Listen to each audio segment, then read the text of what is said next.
سلام خدمت همراهان گرامی. دوستان عزیز، اومدم یه کولر کارشناسی کنم.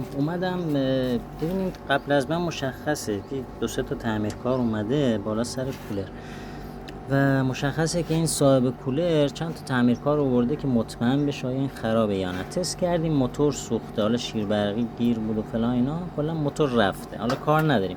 بس من در مورد گرفتن هزینه کارشناسیه که این همه وقت میذارین هزینه میکنین میاین، حداقل آقا هزینه کارشناسیتون رو بگیرین از مشتری، نه که بهتون بگه آقا باشه دست در نکنه برو من خبرت میکنم.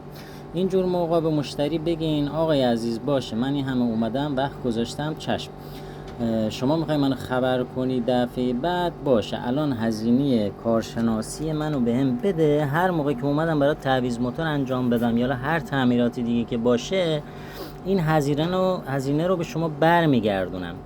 این نباشه که خب آقا دست در نکنه. ببین بعضی از مشتری‌ها عادت دارن چند نفر رو میکشونن پای کار که حالا یا بهترین یا کم هزینه ترین از توش انتخاب بکنن و عادت دارن دیگه، میگن یارو خب پولی که نمیگیره، اصلا براشون مهم نیست وقت شما، هزینه شما، وقتی که میذارید، تایمی که میذارید. فکر میکنم مثلا ما بیکاریم که هرچی گفتن نوکر مردم که نیستیم.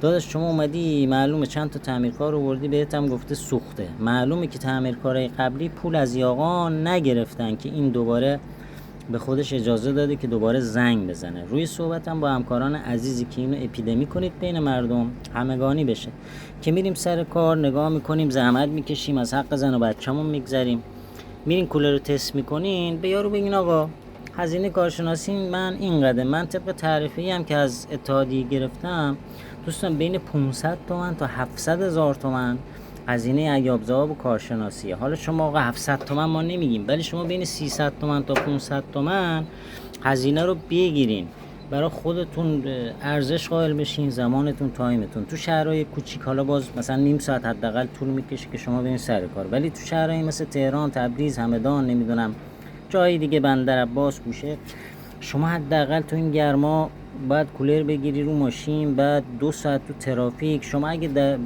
2 ساعت باشی تا برسی سر کار. حالا اگه شما در روز 2 تا کار اینجوری بهت بخوره که آقا بیا نگاه بکن، بعد با یه دست در نکنه با شما خداحافظی کنن، خب این ظلم در حق خودته. چون گفتم که بعضی مشتری عادت دارن اذیت بکنن، چون پول نگرفته نفرات قبلی اون فکر میکنه دیگه همه چی رایگانه. شما حتما هزینه کارشناسی رو بگیرین. اگرم با این ویدیو موافقین بفرستین برای همکارای دیگه که بدونن آقا باید هزینه رو بگیرن حتما. این نباشه که شما برین سر کولر رو یا علی خداحافظ، خوش اومدی دست در نکنه خبرت میکنم. پس گفت خبرت میکنم، بگیم باشه آقا من پولو به من بدین، دفعه بعد که اومدم براتون درست بکنم انشالله اونو از هزینه کلی کم میکنم که عادت نکنه. این الان اگه من پول ازش نگیرم بعد من تا نرفتم سری زنگ میزنه دوباره یکی دیگه میاد. متشکرم.